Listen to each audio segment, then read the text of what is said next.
Herr Bundespräsident Pascal Couchepin. Pascal Couchepin, Federal President of Switzerland. Meine verehrten Damen und Herren, Ladies and gentlemen, Freunde, dear friends, herzlich willkommen welcome. zu diesem Welcome to this 33rd annual meeting of the World Economic Forum. Wir sind glücklich, We are happy hier in Davos to be zurück zu sein. back here in War Davos. sicher richtig. I think it was letztes Jahr right for us last New year York to have Solidarität zu gone to zeigen. New York to show solidarity with New York, but Der Spirit von the Davos spirit of kam in Davos seine Flasche zurück. has come back into its bottle, if I can call it Dies that. war möglich dank This was der made possible großen thanks Anstrengungen to the major efforts unserer Schweizer of Freunde. our Swiss friends. Und ich möchte an dieser Stelle And I'd like to take this opportunity to thank them for Bemühungen the efforts that they have made, ganz herzlich danken, thank them from the bottom of my vor heart, allem den Bundesbehörden and der in Schweizerischen particular Eidgenossenschaft, the Swiss authorities and the federal government represented by you, heute Federal Abend President, vertreten durch Bundesrat Joseph Deiss. and also Joseph Deiss, who's another federal councillor who's with us also. Dank besonders auch Also a word of thanks to the cantonal authorities, einbeziehen, hier vertreten durch represented Regierungspräsident by the Stefan Engler, head of the local government, Mr. Engler. Schlocher, We've got the ganz besonderer Dank mayor of Davos, an and also Regierungsrat Klaus Huber, a word of thanks to Klaus Huber, genannte who is also a local councillor, Komitee and innerhalb der Graubündner. who is on the Davos committee in the cantonal government of Grisons. So we're back in Davos.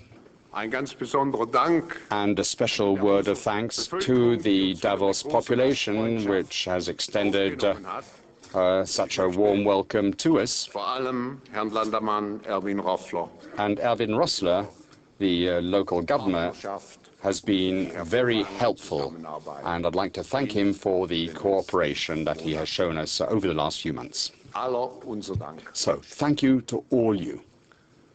Ladies and gentlemen, we are coming together at a very crucial moment of history. We are all members of a community of a shared destiny. Here in Davos, we have one objective: to bond, to bind, and to build together. Let me explain. To bond together means that we want to define the problems, the challenges we are faced with together. To bind means we want to search for solutions for the problems.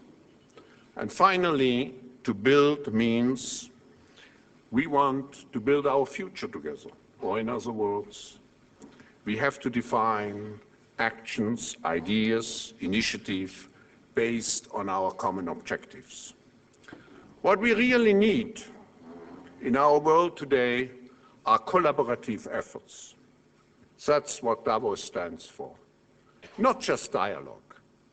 Among all key stakeholders of our global society, among all those who shape the future of our world. There are two reasons why Davos can make, and we here together can make, a special and unique contribution to the management of global interdependence. First, economy and society are not in contradiction.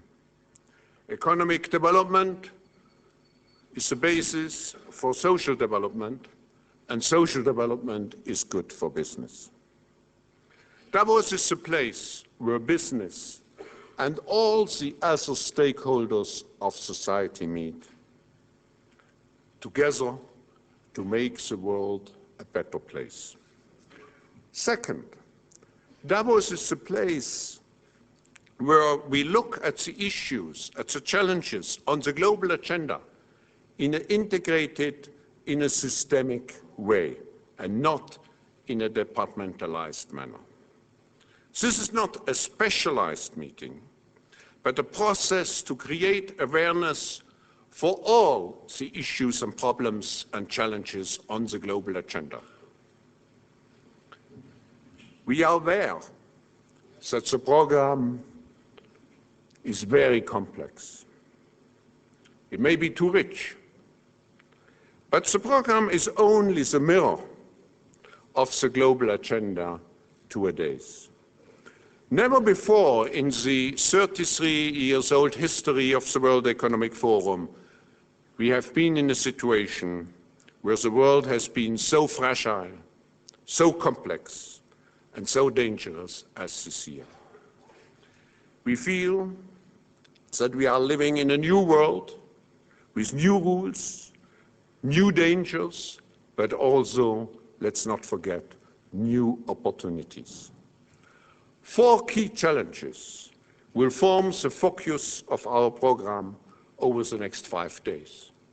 First, the geopolitical challenge with the situation in the Middle East, the possible war in Iraq, the war against terrorism. Second, the economic challenge with the sluggishness of the economy.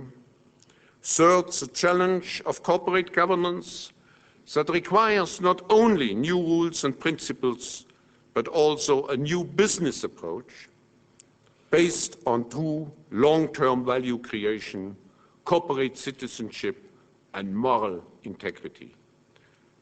Business must not just be profitable, it must be accountable. It must demonstrate values as well as value.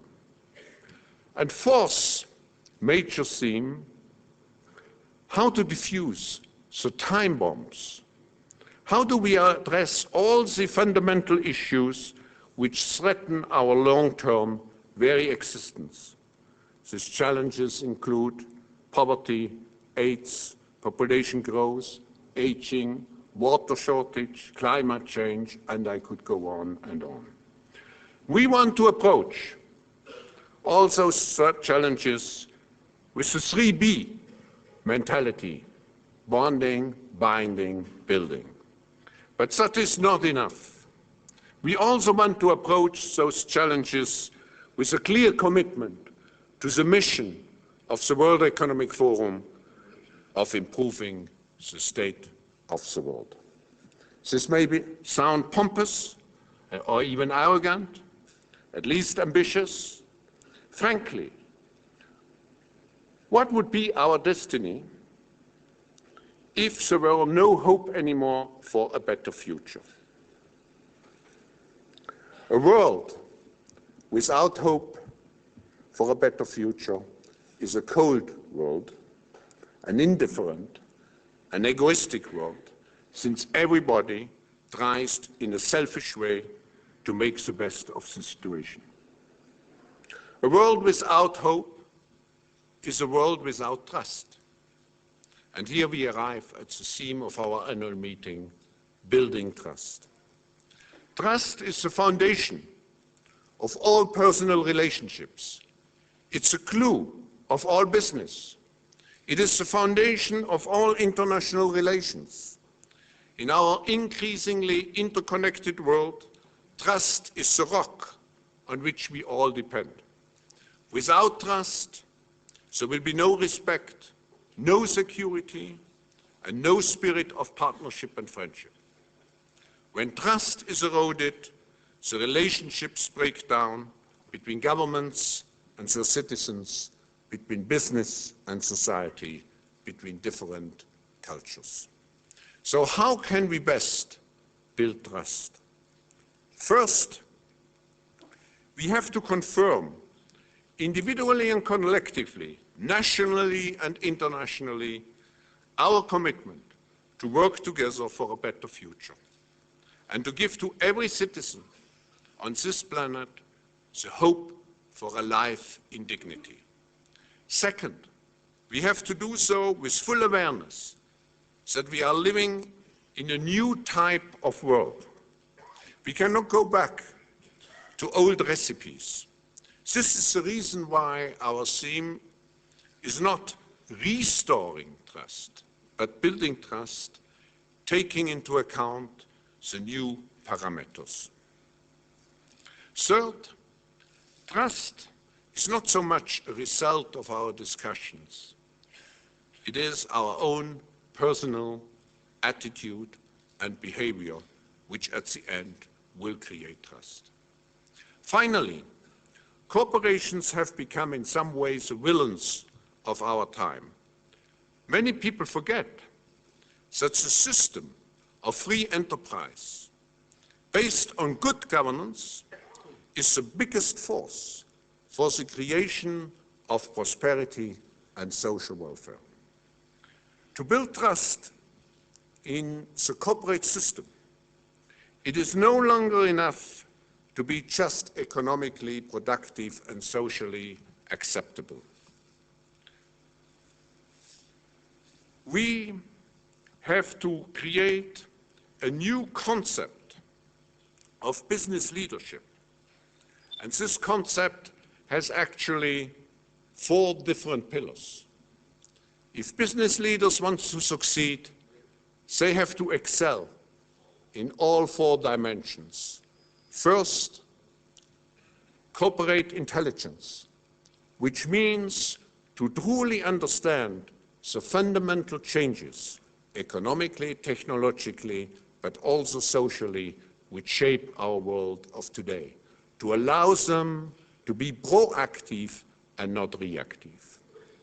Second, business corporate competitiveness, which means in short, the capability to be better in what you are doing than anybody else. Third, corporate governance, the capability to earn and to maintain public trust. And finally, corporate citizenship, the willingness to engage actively into the solution of the social problems of our times through public-private partnerships.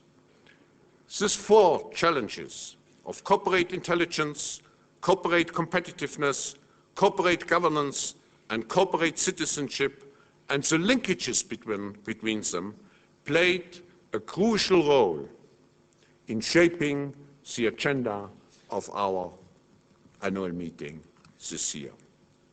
It is encouraging that you, business leaders here in the hall, demonstrate cautious optimism with regards to the overall economic situation. When asked in our poll last week to respond to the question, what do you consider to be the global economic prospects for 2003, 17% of you responded that it will be worse than in 2002, 50% expect the same as in 2002, and 33 feel that the situation will be better than in 2002. Ladies and gentlemen, on behalf of all my colleagues in the Foundation Board and in the Managing Board, I wish you a successful meeting. But success will not only depend on how many new ideas, new partnerships, new friendships you will take home from Davos. No. Rather than simply the attainment of individual goals, success will be determined by creating together a world of connectedness, a connectedness that reflects a bigger sense of meaning and purpose. I wish you all a very successful, good and productive annual meeting, and I have now the great pleasure to give the floor to the President of the Swiss Confederation, Pascal Couchepin.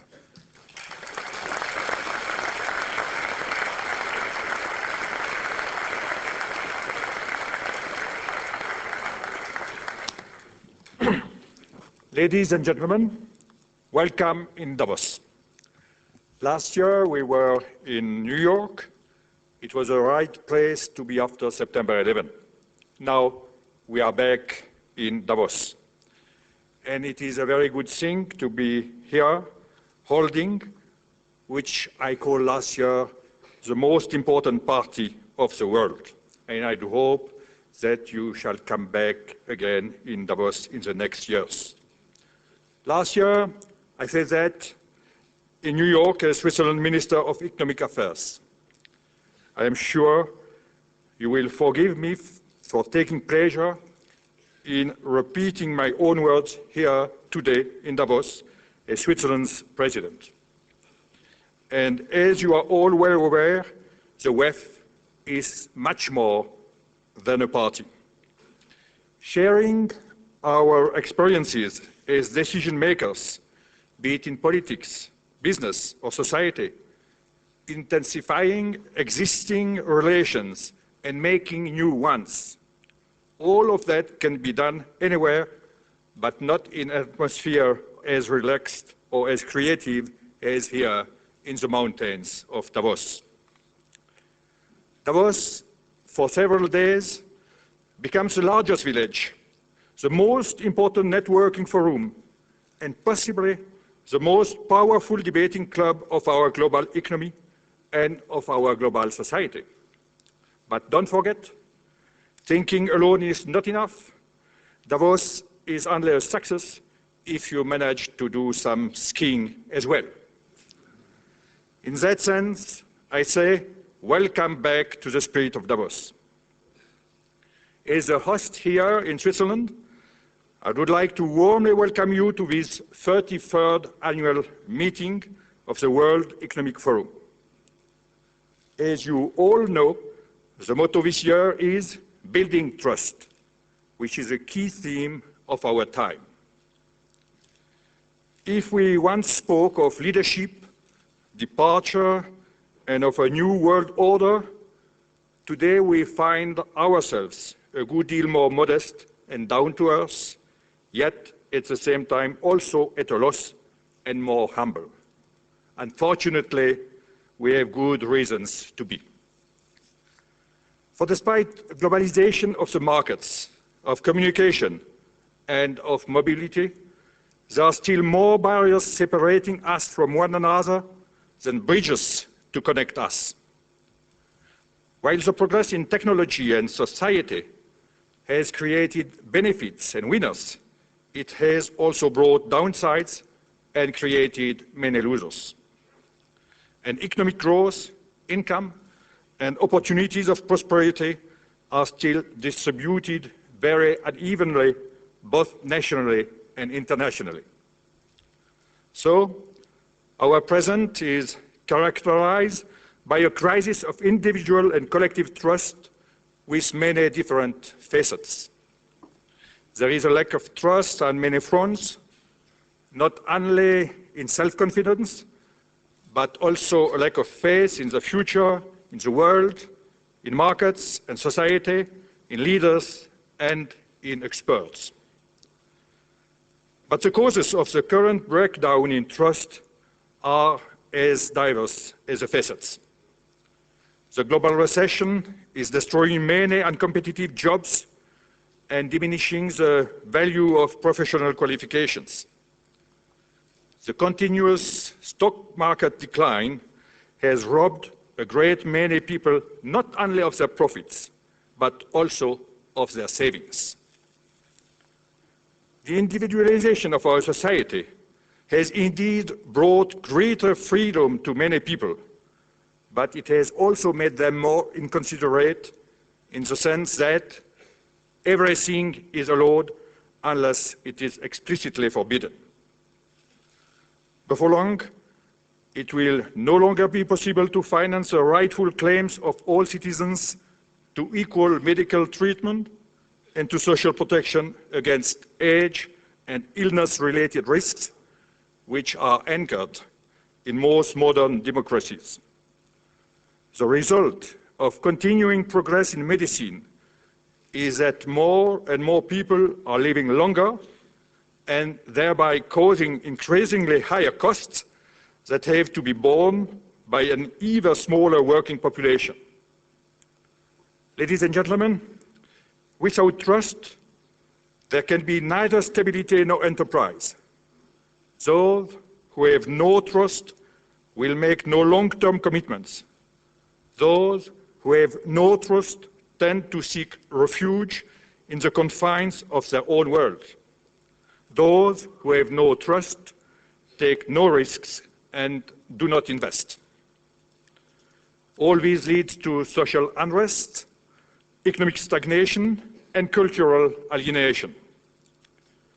It is for precisely this reason that rebuilding trust in society, markets, and the world is the main theme of our time and of this event. Re-establishing individual and collective trust is therefore the joint duty of all leaders in business, politics, and society. In order to achieve this, business must once again see itself as being more than a part and servant of society. It should not focus on maximizing profits in the short term, but rather on optimizing them in the long term. That requires managers with skills in leadership and a feeling for social responsibility, whose performance is measured against the company's long-term success. That requires approachable, morally principled senior management who do not shy away from making commitments for the common good, for instance, practice good citizenship and be visible to the public. Rebuilding trust in the world, in society, in the markets is also the task of the state and of politicians. For that, it is essential the law be applied consistently to all citizens.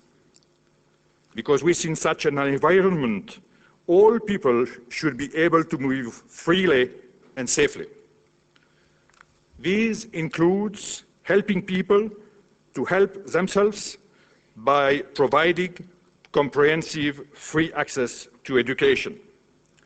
Because only citizens with a good education and decent qualifications are truly capable of orienting themselves in our complex world and mastering their lives under their own steam.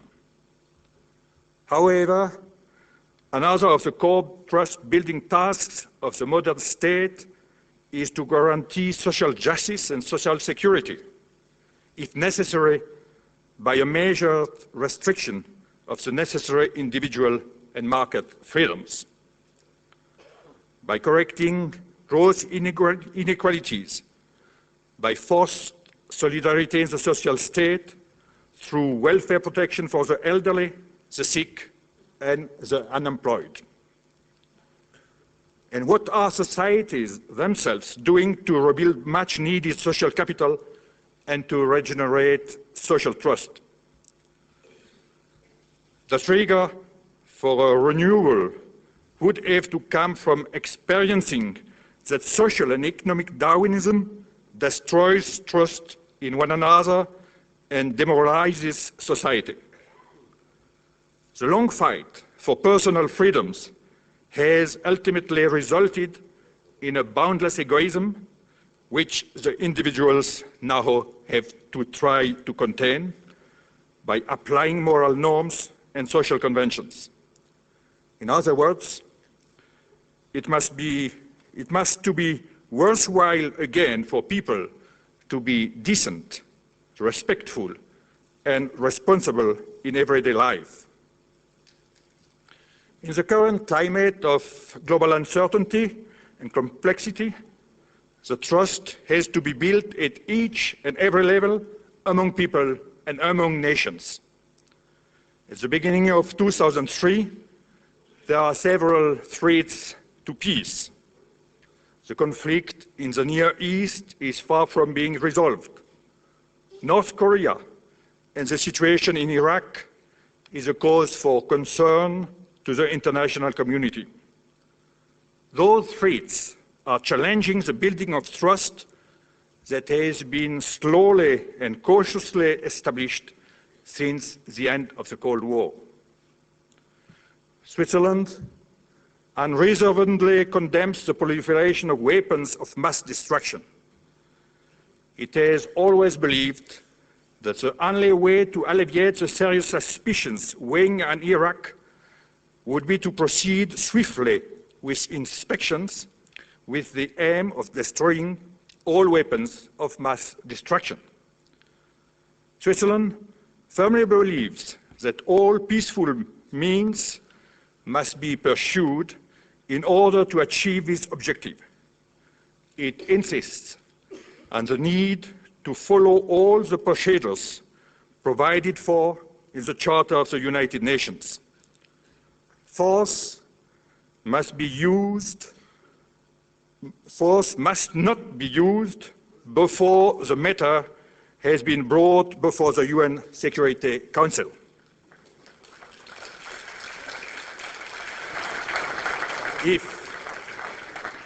If war with Iraq were to become unavoidable, and if the conflict were to protract, we need to be aware of the risks of a resurgence of the Israeli-Arab conflict.